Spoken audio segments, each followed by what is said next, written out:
Welcome to another edition of Ask the AD. Brian Smoller with Director of Athletics, Gene Taylor. First couple of happy birthday shout-outs to pass along. Jerome Tang, as we tape this on a Monday afternoon. Oh, happy birthday, Jerome. October 7th. Jerome Tang, Bill Snyder, Mike Clark. I mean, it's it's a big birthday that's right. week. Yeah, happy Big birthday to all day. of them. Absolutely. All right, so we've got a couple of generic topics to talk about just in the landscape of college athletics. We're going to get to that. There's a new model out for college football. Seems like as the day turns, we get a new...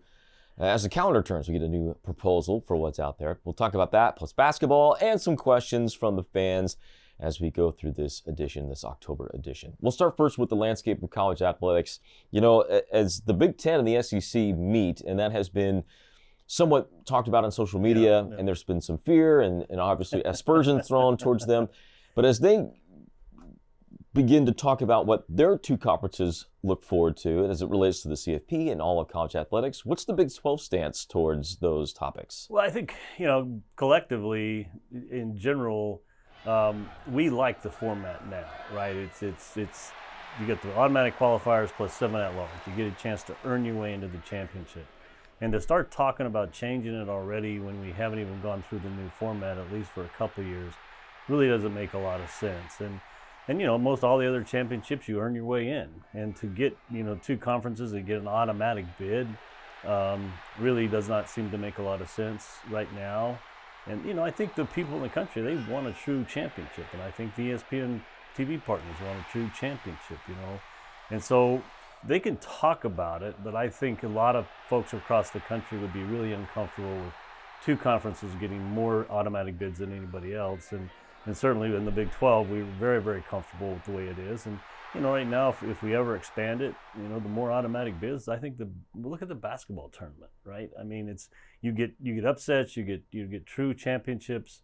And I think that's what we're trying to do with the CFP championship. And I'm sure they're having those discussions, but we're having the same discussions of making sure that everybody gets a fair chance for access to the CFP championships. And there's also some talk from saber rattling a little bit, I think, from the SEC about, the committee's the wrong way to go. We need to go back to the computers, which is I just find hilarious that that to me that would be really a travesty if we go back to the computers, because again, I've been fortunate to be on the committee. I have a lot of other people have been on it. They work really hard to get it right, and I think they'll continue to work really hard to get the 12-team format right. And it's not as if computers are not completely out of the... I mean, they're being used right now, and that's what you're... Yeah, we use computer and data all the time as part of our decision-making process, 100%. So a recent proposal floated by a couple of conference presidents, one of them a Big 12 president, Gordon G. from West Virginia, this College Student Football League, two-division structure of FBS teams. You would have a 72 grouping of I don't want to say power conferences, but mostly the schools you are familiar with across college football. Right. Broke it up into 6 regions or a dozen conferences with 6 teams each, and you play geographically. It sounds great. It's a pie in the sky sort of idea. What's the feasibility of something completely new like that working? Yeah, I think it is a pie in the sky thing right now. I think the feasibility is really a long shot, because right now everybody's got their TV contracts. The Big 12, Big 10, SEC, ACC, and so they'd have to give up those and go to more of a shared revenue model, which I don't think anybody really wants to do. The conferences don't. When I look at it, there's some sense that it's made to it, but I don't think it's something that we would really move towards anytime soon. Again, it's great for discussion. It's great for sitting around the room and talking about it. But right now, I think there's too many moving parts to ever see that. I shouldn't say ever. You never say never. But I think that one is a much longer shot for that to happen anytime soon. Feasibility is a word that gets thrown around a lot for college football. What is possible, what is not. Right. One other item that gets talked about a lot, of course, the House settlement, but the idea of Congress stepping in and putting something in play and enacting something to kind of regulate NIL and as it relates to the settlement and all those sorts of things. What's the feasibility of Congress actually doing something here? Because as we followers of politics go, Congress doesn't do a lot, it doesn't seem like, or agree on a lot. I agree on a lot, yeah. Let's put it that way.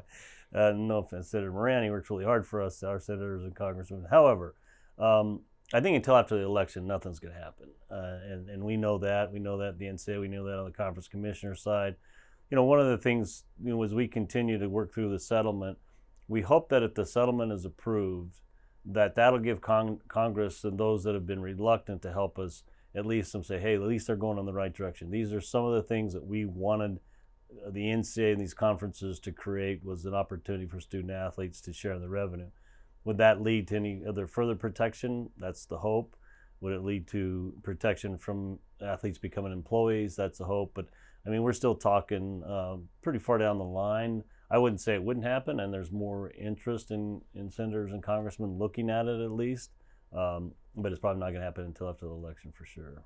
Makes total sense. And again, exercise that right to vote. If you have one, Absolutely. it's one of the great parts about this country. Basketball season is in practice and beginning to ramp up, both on the men and the women's side. Yep. Let's talk about your expectations for what should be a pretty fun year for both basketballs. You know, it really should. You know, just listening to the coaches, I've been over to watch the men practice a couple of times. Haven't yet to see Coach Mitty and his women practice.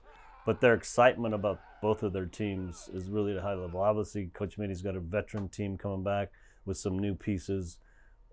Coach Tang's got a lot more new faces, but a lot of talent. And, you know, they've got to put that together. You've got a veteran team on the women's side that's probably way ahead in terms of what they need to learn and where they need to be at compared to the men. But I think they're both really excited about the potential that both these teams have, and it's going to be fun to see them start playing, which will be just around the corner here shortly. Yeah, about 3 weeks away, as a matter of fact. Exhibition basketball in Bramlage coming up at the end of the month, right before Halloween, for both the men and the women. Men take on Fort Hays State on the 30th. Washburn for the women on the 30th, or maybe it's the 29th and the 30th, I should say, of October for those two teams. Anyway, season tickets for both are up. Yep. Women way up, as you would expect for this year, so get those season tickets in advance. Season single game tickets, I think, go on sale here in about a week or so. Absolutely. All right, so let's get to our questions from our fans today. The first one is from X, and it is from our good friend at Scott Wildcat, who says, yes, I want beer in BSFS, Bill Snyder Family Stadium. I won't say I don't, but I also pay far more than I should for a pour over coffee or a good latte for some of these games. What are the chances we see a coffee stand added to the offerings in the future? You know, that's a great question. Scott's always got good questions. I'm glad he's starting to move off the alcohol thing and focus on post-alcohol and coffee. You know, I think it's not a bad idea. Now, we'd have to talk to our concessionaire and the feasibility of, you know, that we do have some satellite stands around Bill Snyder Family Stadium already. Most of them are food related.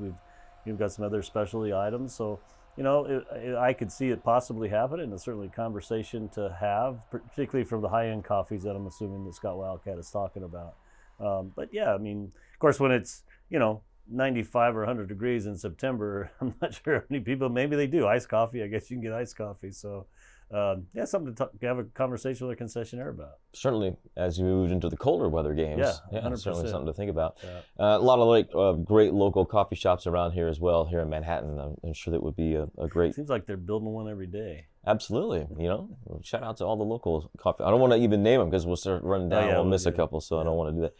All right, also from X, this is about football non-conference scheduling. This comes from @Chase Meisinger, who asks, what do you look for when scheduling non-conference opponents in football? You know, we talked to Chris. Jill Shields, our deputy athletic director, does the scheduling for football. We spent a lot of time talking to Chris about what's the best mix. You know, we try to, again, have an FCS opponent early, and then good FBS, which we obviously had Tulane. We've had some other good FBS opponents, just to get the team prepared for what is obviously a gauntlet of conference play. And so a lot of it goes into both, can we get the requisite home games that we need? Can we get the right opponent? You know, one of the things that becomes a little bit more of a challenge is the amount of guarantee you end up paying some of these schools. And so does it make sense? I don't know that we would go down this path. We're already playing 10, power conference games, one non-conference. You play an 11th and do a home and home. I don't know. That's another whole conversation. A lot of conferences are only playing 8 conference games. So I think those things, as we get into this, back to the first question about the CFP playoffs, how does that format look? And scheduling is going to be a big part of that. I think strength of schedule is going to be a major issue as you schedule in the future. An FCS opponent, no matter who it is, counts as the lowest FBS from a strength of schedule. And so if you do that and it affects your ability to get in the playoffs, then you might have to rethink, which I would hate, because I think, obviously being a former FCS AD, I think it's really important. But all of that, as we get into the new format, is going to have an impact on how teams schedule in the future. Yeah, it's a shame that that's the way it ranks as far as FCS schools being a 0. You would want to have them as comparable to as they are in that ranks. I mean, sometimes a good FCS team can be as equal as the strongest FBS team, or in the middle of the pack, certainly. Yeah. All right, our last question also comes from @ScottWildcat. We always try and have fun here on the last question on Ask the AD, and it is an interesting one. It says, if you were each going to put together a Family Feud team of K-State Athletic employees, who are you drafting to your respective teams? Again, this is from @ScottWildcat. Yeah, boy, I tell you. So you got 5 people on the team. Yeah, I don't know if we need to name 5, but maybe who would be your first or second pick if you're. Well, I want somebody that's good with that's quick-witted, and so Kenny Lanu would probably be right up there. Casey Scott, love the guy, but I'm not sure. He might get frustrated because we don't get the right answers. I need a coach, a good personality. So yeah, I'd have to think about that a little bit more, but I think I could put together a winning team. Yeah. I was thinking that if you're thinking from a pure entertainment basis from television, I think Taylor Bratt would be good. Taylor Bratt would be good. Pete Hughes would be another good one. He's got a little sense of humor that's a little dry-witted. He would be a good one. He would be a good one. We've talked long and often that off the cuff or outside podcast with Pete Hughes would be well embraced. He has got a razor-sharp wit, that guy. He does. Baseball season and fall ball, they've got, of course, games coming up here at the end of the month. You can check online at kstatesports.com to see those schedules, as they've got the Fall World Series, a couple of scrimmages, and getting ready for what should be a fun baseball season in 2024 coming off the Super Regional. Appreciate your political announcement about people getting ready to vote, Do what I can. Yeah, absolutely. Preston Kerner will be first in line. Thanks to Preston for helping us out, filming this edition of Ask the AD. Thanks, Gene, as always, answering these questions. Back. Yeah. We'll be back in November. Busy month. Basketball overlap with, of course, volleyball and football and soccer, cross country, all wrapping up. Track and field as well, getting rolling. So we'll look forward to that one here in a month. Look forward to it. Thanks, everybody. Thanks again for watching. For Gene Taylor, I'm Brian Smoller. We'll catch you next time on Ask the AD.